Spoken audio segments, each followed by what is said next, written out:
અમદાવાદ શહેરની અંદર દિવસે ને દિવસે આતંક વધતો હોય તે પ્રકારની ઘટનાઓ સામે આવી રહી છે। રાણીપ વિસ્તારની ઘટના સામે આવી છે કે જ્યાં એએમસી તરફથી દબાણ હટાવવાની કામગીરી કરવામાં આવી રહી હતી ને ત્યારે તેમના પર હુમલો કરવામાં આવ્યો છે। પીએસઆઈની ધમકી પણ આપવામાં આવી છે। અમદાવાદના રાણીપ વિસ્તારની આ ઘટના છે કે જ્યાં રામજીભાઈ ખાડિયાની ચાલી કેશવનગર ખાતે બનાવ બન્યો હતો।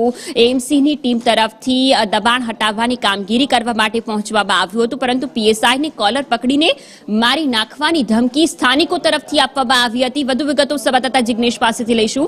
જિગ્નેશ, શું છે આ ઘટનાની વિગતો?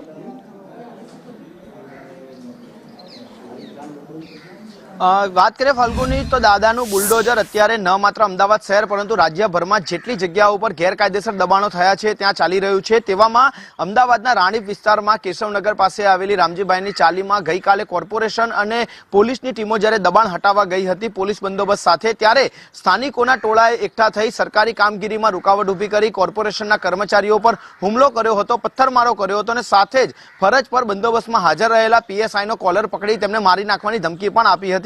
જે મામલે રાણીપ પોલીસે 5 લોકો વિરુદ્ધ ગુનો દાખલ કર્યો છે અને સાથે જ 5 આરોપીની શોધખોળ અને ધરપકડ માટેની કાર્યવાહી શરૂ કરી છે।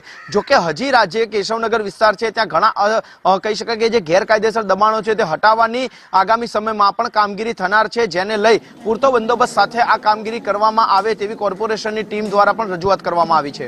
જિગ્નેશ।